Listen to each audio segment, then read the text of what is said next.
Excellencies, distinguished guests, ladies and gentlemen, I'm very pleased to have this opportunity to address you at this important event. This forum brings together diverse stakeholders from government, the development community, and the private sector who share a belief in the power of remittances, not only to change lives, but to shape our common future as a whole. Around the world, there are 200 million people working outside their home countries. In 2017, they sent $480 billion in remittances to their families back home. These flows directly involve the lives of 1 billion people. Let me tell you the story of one of them. Her name is Lily. Lily is a Filipina woman with 4 children. Her husband has been working in Saudi Arabia since 1998. He is one of the 10 million Filipinos who left their families to earn an income abroad. He sends home about 400 million US per month. Lily's budget is very tight and she doesn't have enough money to raise the family. She's also worried because her family depends entirely on remittances and how they will survive when her husband returns. These are the kind of issues remittance families face. For more than a decade now, the International Fund for Agricultural Development has been working on remittances to help poor rural people overcome poverty and realize remunerative, sustainable, and resilient livelihoods. Remittances are a lifeline in remote and under-resourced regions. They are sent to every developing country in the world and add up to 3 times official development assistance worldwide. Here in the Asia-Pacific region, remittances equal more than 10 times ODA from all sources. In more than half of the region's countries, remittances exceed 3% of GDP. And let me underscore that the countries with the highest reliance on remittances are predominantly rural.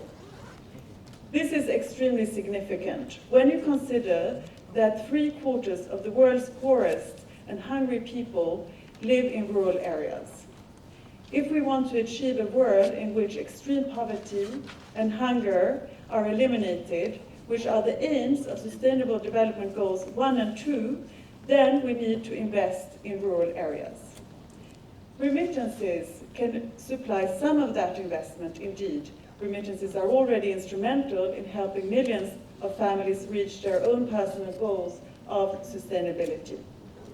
The Agenda 2030 and SDGs are not the only global initiative to appreciate the immense potential to leverage remittances to address development challenges.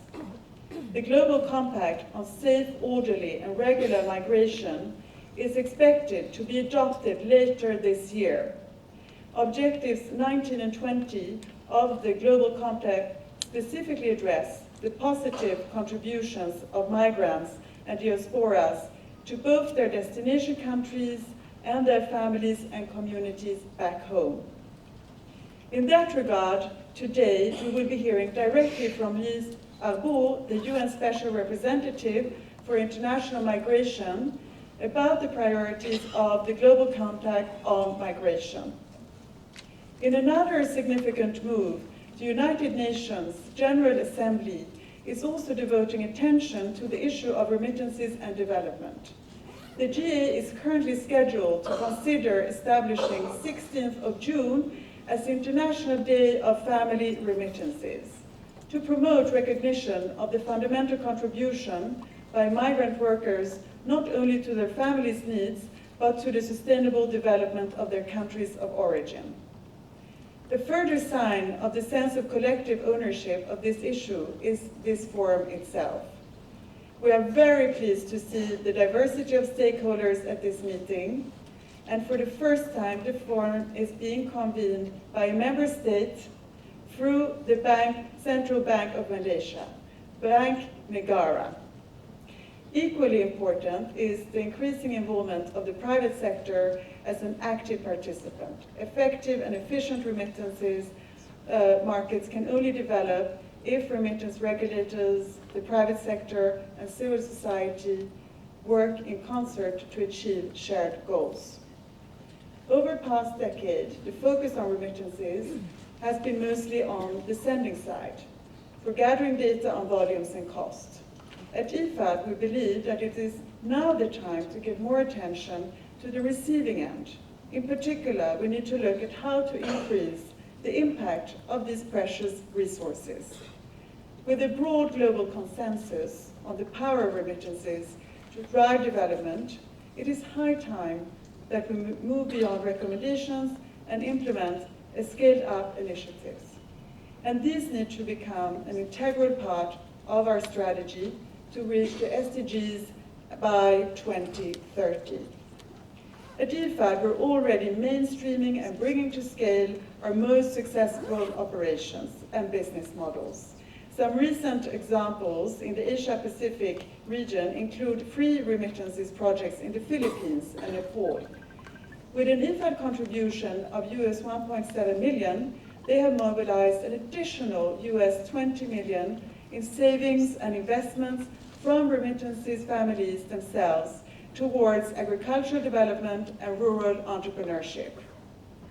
The success of these programs in turn led to US 68 million partnerships between IFAD and the government of Nepal to scale up support for remittance families focusing on financial inclusion, value chain investment in agriculture, employment for women and youth.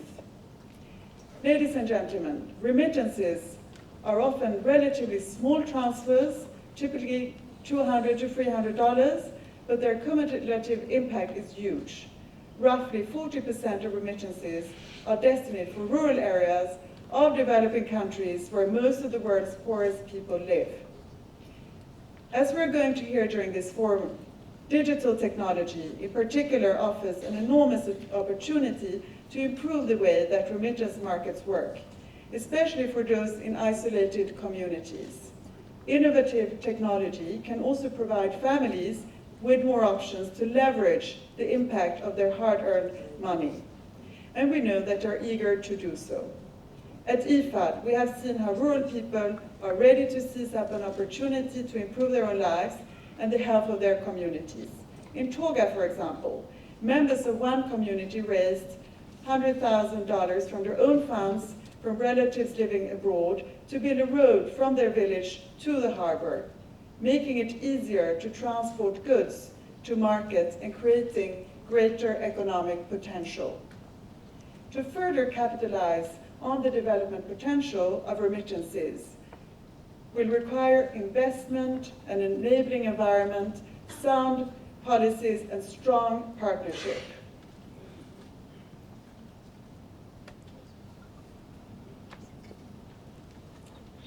And this demands a coordinated support from governments, development institutions, and the private sector and others. With that in mind, I'm sure that over the course of the next few days of this forum, we will find opportunities to share ideas and build new partnerships. Lastly, let me finish the story of Lily. Lily had the opportunity to take part in a financial literacy project supported by IFAD. She learned how to budget and how to save. With her first savings, she invested $120 and bought 2 fish cages to do fish farming. She now makes more money than her husband sends her, and her husband has actually come back to the Philippines to work on the fish farm together with her and to run the family business. I look forward to a rich exchange of experiences and views so that we can further our collaboration. Thank you very much. Thank you, Ms. Ceyla, for the welcoming remarks. Ladies and gentlemen, we now invite Ms. Ceyla Pazarbasioglu, Senior Director, Finance, Competitiveness and Innovation Global Practices of the World Bank Group to deliver her address.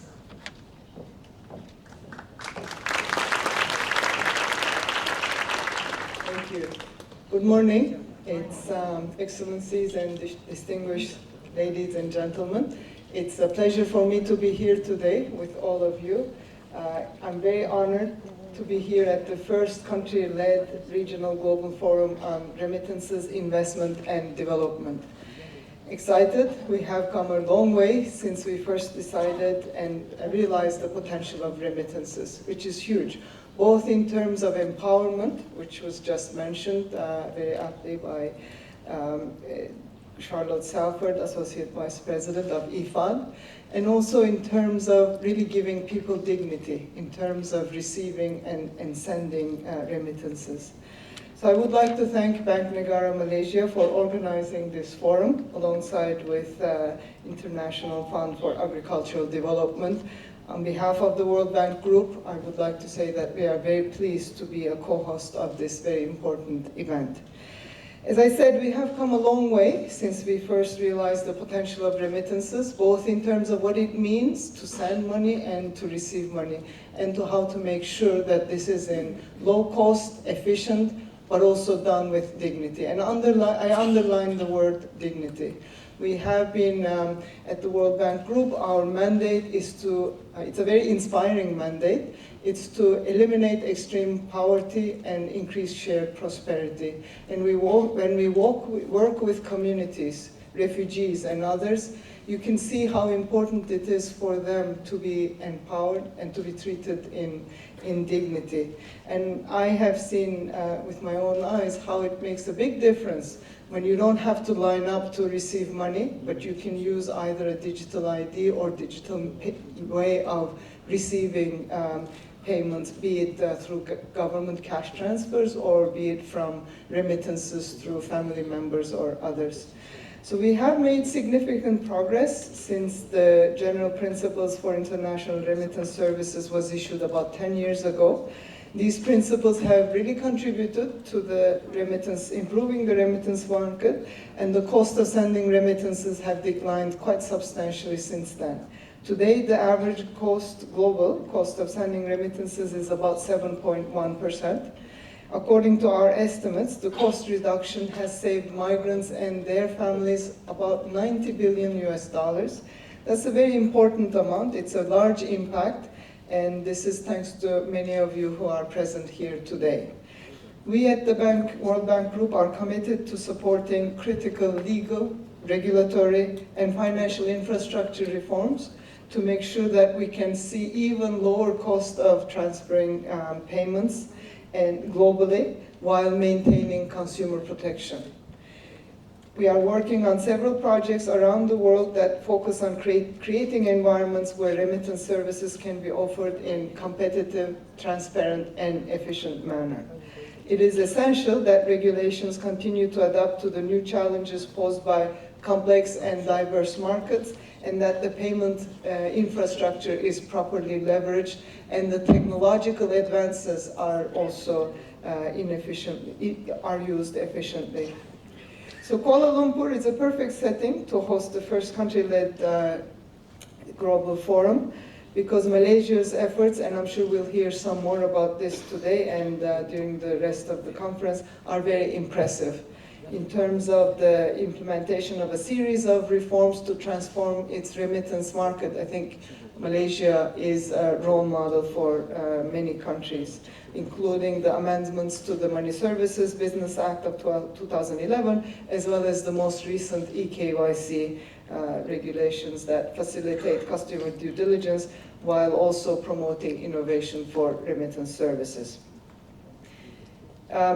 We at the World Bank Group, jointly with the Global Remittances Working Group, introduced a new indicator called SMART, for Smart Remitter Target, and this is to monitor the implementation of the Sustainable Development Goals in a much more granular way. The UN has now officially recognized the methodology for monitoring the 5% target for each corridor. This, of course, will require that we all work together and take effective reforms to bring the costs down. Going forward, we have the opportunity to work on two specific areas. One, in terms of identifying ways to accelerate the pace of reduction in average remittance costs, and two, contributing to this important topic of de-risking pressures for remittance service providers. De-risking has been put on the agenda in the global forum, both in terms of the Financial Stability Board and G20 and many others, because there are countries which are really suffering from the impact of the implementation of some of the know your client regulations and other regulations that are adequately put for fighting with corruption, as well as money laundering, as well as counter financing of terrorism. So these are important regulations, but the disproportionate implementation of regulations had the unintended consequence of correspondent accounts moving from many of the countries that we work in. So some of the smaller countries have been subject to decline in the correspondent accounts, but also very much concentrated and therefore vulnerable and fragile to one bank in some cases. So there is this important global initiative to address the challenges that de-risking pose, and this is particularly important in the context of remittances. We have the Remittances Task Force under the Financial Stability Forum, Financial Stability Board, which has provided recommendations to the G20 in terms of promoting dialogue between the banking and remittance sectors, as well as application of a risk-based approach and better supervision and monitoring of the remittance sector. Encouraging technical assistance, of course, is very important to make sure that the supervisors are adequately equipped to both in terms of application and implementation of these regulations, but also working with the financial sector to make sure that these implementation is proportionate and in line with what we want to achieve in terms of the important goals. So we have been providing technical assistance to many countries across the world in terms of remittance markets in general and to enhance the capacity of national authorities in the jurisdictions particularly impacted by this decline in correspondent accounts. We just published last week a report called The Decline in Access to Correspondent Banking Services, which looks at in-depth into 8 countries across the globe, so Latin America, Sub-Saharan Africa, East Asia, as well as South Asia, not only in terms of the reasons for the decline in correspondent accounts, but also looking very carefully at the international and local banks, money transfer operators, chambers of commerce, and interinstitutional commissions for financial inclusion. Because the de-risking agenda is not only important in terms of cost reduction of remittances, but it's also very critical in terms of financial inclusion. Because as these accounts become prohibitive to access by many, they either go to the informal sector, which means that these small amounts are taxed disproportionately. So we have in today's agenda and over the next couple of days very good discussions that we should all take away in terms of what we can do to improve the markets going forward and the effective flow of global payments. I was particularly impressed with the word RemTech. Of course, we have been scaling our efforts like many other international institutions at the World Bank Group. We have an innovation lab, and some of the use cases that we have been trying with many different companies is eKYC and using perhaps blockchain technology in terms of storing of information, not only for financial services and global payments flows, but also perhaps through trade value chains and other businesses that are really critical for the poor. Technology is accelerating the pace of reducing cost of remittances. We need to also look at the challenges that are coming with these technologies in terms of data protection, data privacy, cybersecurity, and to make sure that those are the most vulnerable are benefiting from the impact of technology and the potential for really reducing the cost and making these services more efficient, but also make sure that we protect the most vulnerable that are perhaps more limited in terms of financial capacity and financial education. So these are the questions that I would like to really hear from all of you during the forum. These include to what extent the technological innovations disrupted the remittances market, what are the frictions that prevent them from achieving the impact, and the scale that we have seen in other sectors? What business models are showing better results? What can we learn from them, and how can we scale them in the countries that we work on? Can RegTech help facilitate anti-money laundering and counter-financing of terrorism compliance for remittance service providers and reduce compliance costs? So these are important questions, and I really look forward to discussing with all of you during the forum. And thank you for your time, and I hope that you have a very good experience and inspiring mandate as we go forward. Thank you. Thank you very much, Ms. Ceyla, for your address. Ladies and gentlemen, this morning we are privileged to have with us Ms. Jessica Lian, Deputy Governor of Bank Negara, Malaysia, to deliver her keynote address to the forum.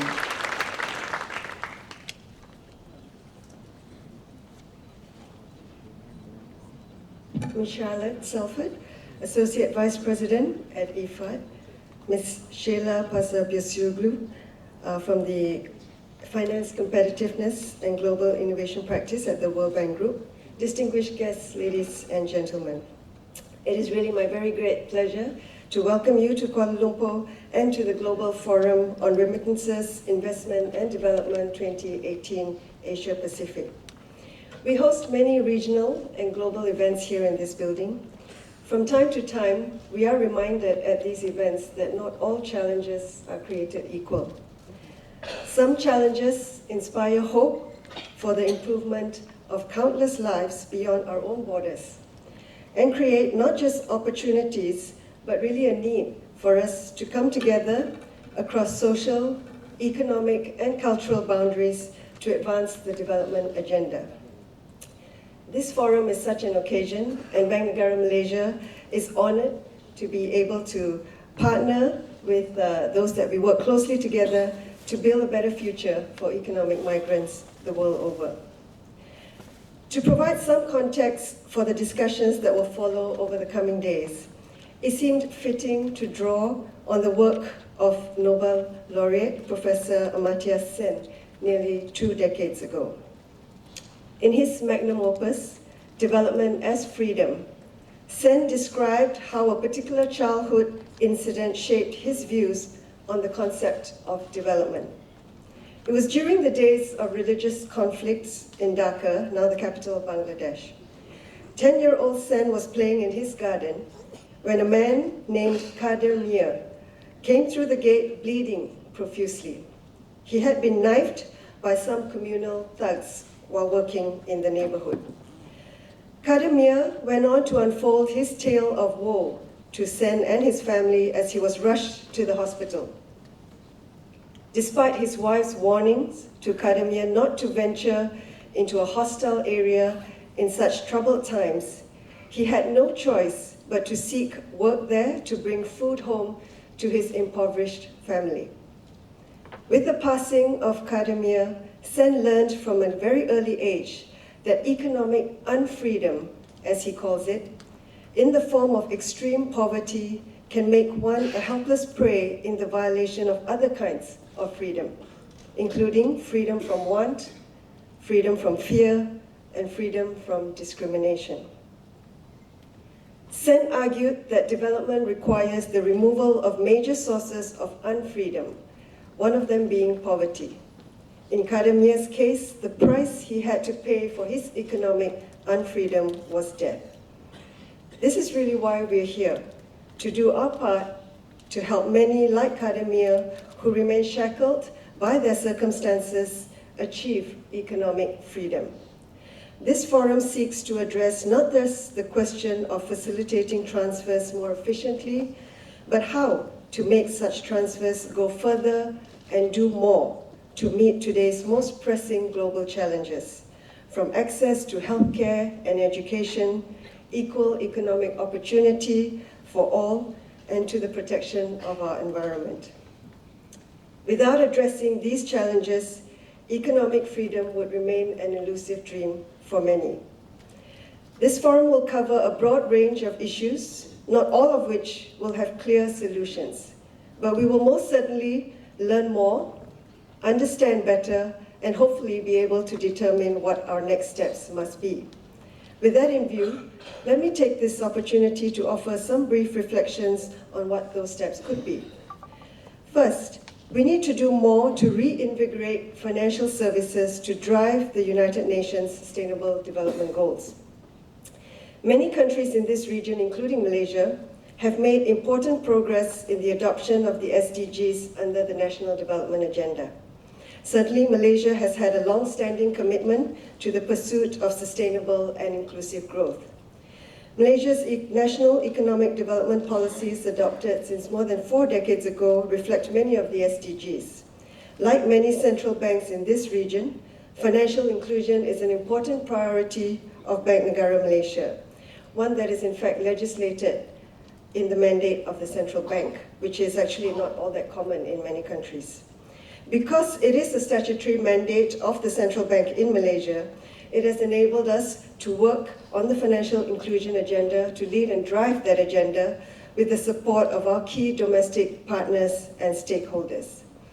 With growing global concerns over rising inequality and the disproportionate impact of crises on the poor, there has been considerable focus by